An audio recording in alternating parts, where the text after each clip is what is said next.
মাত্র 15 দিনে রডের দাম বেড়েছে 12 থেকে 15%। প্রতি টনে 10 থেকে 12,000 টাকা বেশি। সিমেন্ট, বালি, পাথর, ইট সবকিছুর দাম ঊর্ধ্বমুখী। আবাসন ব্যবসায়ীরা বলছেন, নির্মাণ সামগ্রীর দাম বাড়লেও ফ্ল্যাটের দাম বাড়ানো যাচ্ছে না। অথচ এই আবাসন খাতই দেশের জিডিপিতে 12 থেকে 15% অবদান রাখে। 250টিরও বেশি শিল্প খাতের সঙ্গে প্রত্যক্ষ পরোক্ষভাবে জড়িত এবং লাখ লাখ মানুষের কর্মসংস্থানের প্রধান উৎস। আর এই খাত থেকেই ত্রয়োদশ জাতীয় সংসদে নির্বাচিত হয়েছেন 10 জন এমপি। একদিকে অস্তিত্ব সংকট, অন্যদিকে বিশাল রাজনৈতিক শক্তি। ঠিক এই সময়েই 18 এপ্রিল হতে যাচ্ছে আবাসন ব্যবসায়ীদের শীর্ষ সংগঠন রিহাবের নির্বাচন। 674 জন ভোটার, 83 জন প্রার্থী, দুটি বড় প্যানেলের সরাসরি লড়াই। আমরা প্রায়ই শুনি যে বাংলাদেশের অর্থনীতি এগিয়ে যাচ্ছে, কিন্তু যে খাতটি এই জিডিপির 12 থেকে 15% তৈরি করে, সেই খাতটি এখন হাঁসফাঁস করছে। নামটি হলো আবাসন ও নির্মাণ খাত। শুধু জিডিপিতে অবদানই নয়, এই খাতের সঙ্গে প্রত্যক্ষ ও পরোক্ষভাবে জড়িয়ে আছে 250টিরও বেশি শিল্প, যেমন স্টিল মিল, সিমেন্ট কারখানা, ইট ভাটা, কাঠ ও ফার্নিচার শিল্প, তার ও কেবল কারখানা, পেইন্ট শিল্প, স্যানিটারি ও টাইলস কারখানা। এমন হাজারো পণ্যের উৎপাদন ও বাজার নির্ভর করে আবাসন খাতের উপর। রিহাবের তথ্য অনুযায়ী গত 2 দশকে তাদের সদস্যরা প্রায় 1 লাখ ইউনিট অ্যাপার্টমেন্ট ডেলিভারি করেছেন। প্রতি বছর এই খাতে বিনিয়োগ হচ্ছে হাজার হাজার কোটি টাকা। প্রত্যক্ষ ও পরোক্ষভাবে এই খাতে নিয়োজিত শ্রমিকের সংখ্যা কয়েক লাখ। কিন্তু বর্তমান চিত্রটা ভয়াবহ। গত কয়েক মাসে মধ্যপ্রাচ্যের সংঘাত এবং ইরানে ইসরায়েল ও মার্কিন হামলার প্রভাব পড়েছে বাংলাদেশের নির্মাণ শিল্পে। আন্তর্জাতিক বাজারে স্ক্র্যাপের দাম $50 থেকে $60 বেড়ে যাওয়ায় দেশের বাজারে রডের দাম লাফিয়ে লাফিয়ে বাড়ছে। শুধু 15 দিনের ব্যবধানে রডের দাম বেড়েছে 12 থেকে 15%। আগে 75 গ্রেডের রড যেখানে প্রতি টন 80 থেকে 83 হাজার টাকায় বিক্রি হতো, সেটি এখন 90 থেকে 96 হাজার টাকায় বিক্রি হচ্ছে। একই চিত্র সিমেন্ট, পাথর, বালি ও ইট বাজারেও। শিপব্রেকিং ইয়ার্ড থেকে কাঁচামাল সরবরাহ কমে যাওয়া, জাহাজ ভাড়া বৃদ্ধি এবং ব্যাংক ঋণের উচ্চ সুদের হার সব মিলিয়ে নির্মাণ ব্যয় বেড়ে গেছে প্রায় 20 থেকে 25%। কিন্তু সবচেয়ে বড় সমস্যা হলো ফ্ল্যাটের দাম বাড়ানো যাচ্ছে না। ক্রেতাদের ক্রয় ক্ষমতা কমে যাওয়ায় চাহিদা কমে গেছে। ফলে রিহাবের আবাসন মেলায় ছাড় দেওয়ার পরেও বিক্রি কমেছে। নতুন প্রকল্প শুরু করা কঠিন হয়ে পড়েছে। রিহাবের ভাইস প্রেসিডেন্ট প্রকৌশলী আব্দুল লতিফ বলছেন, এই খাতে এক ধরনের বিপর্যয় চলছে। যুদ্ধের অজুহাতে পাথর, রড, সিমেন্ট ও ইট সহ সব নির্মাণ সামগ্রীর দাম অস্বাভাবিকভাবে বেড়েছে, কিন্তু ফ্ল্যাটের দাম বাড়ানো সম্ভব হচ্ছে না। পরিস্থিতি এতটাই খারাপ যে অনেক নির্মাণ প্রতিষ্ঠান শ্রমিক ছাঁটাই করতে বাধ্য হচ্ছে। বাংলাদেশ স্টিল ম্যানুফ্যাকচারার্স অ্যাসোসিয়েশনের তথ্য অনুযায়ী রডের চাহিদা কমেছে প্রায় 50%। অনেক কারখানায় উৎপাদন বন্ধের পথে। বিপর্যয়ের মাঝেই একটি বিষয় নিয়ে বেশ আলোচনা হচ্ছে। ত্রয়োদশ জাতীয় সংসদ নির্বাচনে আবাসন খাত থেকে সরাসরি নির্বাচিত হয়েছেন 10 জন সংসদ সদস্য।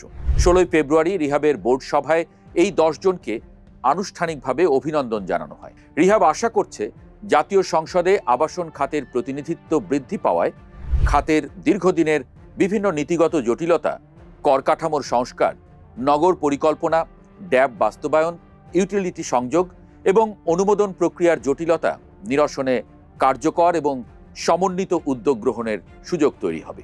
অর্থাৎ তাদের নিজেদের 10টি সরাসরি ভোট সংসদে আছে।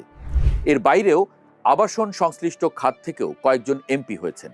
প্রশ্ন উঠতে পারে, যাদের রাজনৈতিক ক্ষমতা এত বিশাল, অর্থনৈতিক সক্ষমতা সীমাহীন, সেই খাতটি কেন এত দুর্বল? কেন ব্যাংক থেকে আবাসন খাতকে উৎপাদন খাত হিসেবে স্বীকৃতি দিতে এত বেগ পেতে হচ্ছে? কেন হাউজিং লোন এখনো 12 থেকে 17%, যা সাধারণ মানুষের পক্ষে বহন করা প্রায় অসম্ভব?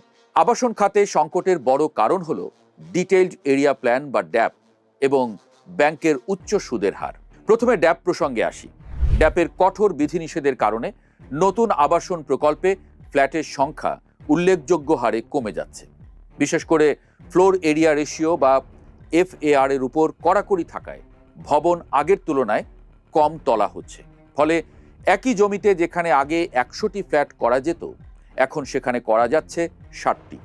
এতে প্রকল্পের লাভের মার্জিন কমে যাচ্ছে, যা ব্যবসায়ীদের জন্য হুমকি। রিহ্যাব নেতারা কয়েকদিন আগেও নতুন গৃহায়ন ও গণপূর্ত মন্ত্রী জাকারিয়া তাহেরের সঙ্গে সাক্ষাতে এই সমস্যা তুলে ধরেন। আর দ্বিতীয় সমস্যা ব্যাংক ঋণের উচ্চ সুদ।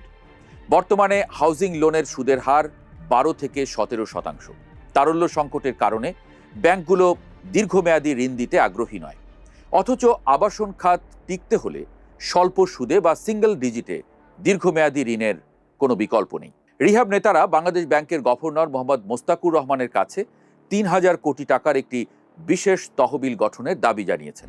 এই তহবিল থেকে স্বল্প সুদে ঋণ নিয়ে চলমান প্রকল্পগুলো সচল রাখা এবং নতুন বিনিয়োগ করা সম্ভব হবে বলে মনে করছেন রিহ্যাব নেতারা। এসব অমীমাংসিত প্রশ্ন সামনে রেখেই আসন্ন নির্বাচন। 18 এপ্রিল ঢাকার 613 জন এবং চট্টগ্রামের 61 জন, মোট 674 জন ভোটার ভোট দেবেন। নির্বাচনী এলাকা দুইটি, ঢাকা এবং চট্টগ্রাম।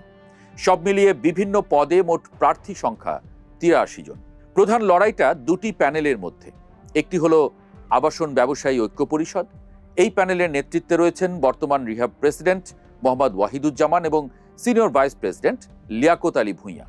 তাদের প্যানেলে ভাইস প্রেসিডেন্ট পদে রয়েছেন মোহাম্মদ আক্তার বিশ্বাস, মোহাম্মদ জাহাঙ্গীর আলম এবং প্রকৌশলী মহসিন মিয়া। ভাইস প্রেসিডেন্ট পদে প্রকৌশলী শেখ মোহাম্মদ শোয়েবুদ্দিন এবং চট্টগ্রামের ভাইস প্রেসিডেন্ট হিসেবে মোহাম্মদ মোরশেদুল হাসান। এই প্যানেলের যুক্তি হলো তারা ইতোমধ্যে সরকার ও কেন্দ্রীয় ব্যাংকের সঙ্গে কাজ করছেন, গভর্নরের সঙ্গে বসেছেন, মন্ত্রীর সঙ্গে কথা বলেছেন। অভিজ্ঞতা ও ধারাবাহিকতা তাদের পক্ষে। অন্যদিকে রয়েছে প্রগতিশীল আবাসন ব্যবসায়ী পরিষদ। এই প্যানেলের নেতৃত্বে রয়েছেন দেশ বরেণ্য কৃষি বিজ্ঞানী ডক্টর আলী আফজাল, তিনি প্রেসিডেন্ট পদপ্রার্থী, এবং আরোমা গ্রুপের চেয়ারম্যান আব্দুর রাজ্জাক, তিনি সিনিয়র ভাইস প্রেসিডেন্ট পদপ্রার্থী। তাদের প্যানেলে ভাইস প্রেসিডেন্ট পদে রয়েছেন শেখ সাদি এবং AKM বরকতুল্লাহ ও AFM ওবায়দুল্লাহ। ভাইস প্রেসিডেন্ট পদে ডক্টর মোহাম্মদ হারুনার রশিদ এবং চট্টগ্রামের ভাইস প্রেসিডেন্ট হিসেবে মোহাম্মদ নুরুদ্দিন আহমেদ। উল্লেখ্য, 2024 সালে নির্বাচন ফিরিয়ে আনার আন্দোলনে যারা নেতৃত্ব দিয়েছিলেন, লায়ন MA আওয়াল, সৈয়দ শামীম রেজা, সাইদুল ইসলাম বাদল, মিরাজ মোক্তাদির, মোহাম্মদ কামরুল ইসলাম সহ অনেকে, তাদের একটি অংশ এবারের নির্বাচনে প্রগতিশীল প্যানেলের সঙ্গে রয়েছেন। এছাড়া জাগরণ প্যানেল নামেও আরও একটি গ্রুপ এবং কিছু স্বতন্ত্র প্রার্থীও মাঠে আছেন। ফলে ভোটারদের জন্য পছন্দের বিকল্প কিন্তু কম নয়। একটা কথা মনে রাখা দরকার, 2024-এর আগে দীর্ঘ 14 বছর সংগঠনটিতে কোনো নির্বাচনই হয়নি। নেতৃত্ব একচেটিয়া হয়ে গিয়েছিল। 2024-এর পর এবার আবার নির্বাচন হচ্ছে, অর্থাৎ দেশের পাশাপাশি এই সেক্টর ভিত্তিক সংগঠনেও গণতান্ত্রিক ধারা ফিরে আসছে বলা যায়। নির্বাচনে যারাই জয়ী হন না কেন, তাদের সামনে কয়েকটি জরুরি কাজ রয়েছে। প্রথমত, 3000 কোটি টাকার বিশেষ তহবিল গঠন। বাংলাদেশ ব্যাংকের গভর্নর যদিও আশ্বাস দিয়েছেন, কিন্তু তা বাস্তবায়নের জন্য লবিং চালিয়ে যেতে হবে। যদি এই তহবিল গঠন হয়, তাহলে চলমান প্রকল্পগুলো সচল থাকবে এবং নতুন বিনিয়োগ বাড়বে। দ্বিতীয়ত, হাউজিং লোনের সুদের হার কমানো। বর্তমানে 12 থেকে 17% সুদকে সিঙ্গেল ডিজিটে নামিয়ে আনা সম্ভব হলে মধ্যবিত্তের ফ্ল্যাট কেনার স্বপ্ন পূরণ হবে। তৃতীয়ত, ড্যাপের বিধিনিষেধ পুনর্মূল্যায়ন। মন্ত্রী জাকারিয়া তাহের ইতোমধ্যে লিখিত প্রস্তাবনা চেয়েছেন। রিহ্যাবকে দ্রুত সেই প্রস্তাবনা জমা দিতে হবে এবং যুক্তিসঙ্গত পরিবর্তন আনার চেষ্টা করতে হবে। চতুর্থত, নির্মাণ সামগ্রীর দাম নিয়ন্ত্রণ। সরকারকে বাজার মনিটরিং বাড়াতে হবে। যুদ্ধের অজুহাতে কেউ যেন অযৌক্তিক মূল্য বৃদ্ধি না করতে পারে, সেদিকে নজর দিতে হবে। পঞ্চমত, কর কাঠামো সংস্কার। আবাসন খাতে কর ও ভ্যাটের হার যৌক্তিক করতে হবে। বিশেষ করে নিম্ন ও মধ্যবিত্তের জন্য ফ্ল্যাট কেনায় কর ছাড় দিতে হবে। ষষ্ঠত, অনুমোদন প্রক্রিয়া সহজীকরণ। রাজুক থেকে অনুমোদন পেতে এখনো দীর্ঘসূত্রিতা এবং জটিলতা রয়েছে। অনলাইন পদ্ধতি জোরদার করে একদিনে অনুমোদনের ব্যবস্থা করতে হবে।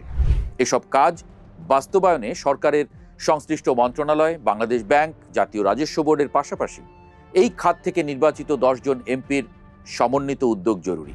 অর্থাৎ 18 এপ্রিলের ভোট শুধু একটি ব্যবসায়ী সংগঠনের নেতৃত্ব নির্বাচন নয়, এটি দেশের জিডিপির 12 থেকে 15%, 250-টিরও বেশি সংশ্লিষ্ট শিল্প এবং লাখ লাখ মানুষের কর্মসংস্থানের ভবিষ্যৎ নির্ধারণের ভোট। যাদের হাতে ভোট দেওয়ার অধিকার আছে, 674 জন ব্যবসায়ী, তাদের দায়িত্ব অনেক বড়। তারা যাকে নির্বাচন করবেন, সেই নেতৃত্বকেই আগামী 2 বছর খাতটিকে সংকট থেকে বের করে আনতে হবে। রিহ্যাবের নতুন নেতৃত্ব যদি সরকারের সঙ্গে সমন্বয় করে, এবং সংসদের 10 জন এমপিকে কাজে লাগিয়ে আইন ও নীতি পরিবর্তন করতে পারে, তাহলে খাত ঘুরে দাঁড়াবে, বিনিয়োগ বাড়বে, কর্মসংস্থান রক্ষা পাবে এবং সাধারণ মানুষের বাসস্থানের স্বপ্ন আবার কাছে আসবে। অন্যথায় সংকট আরো গভীর হবে।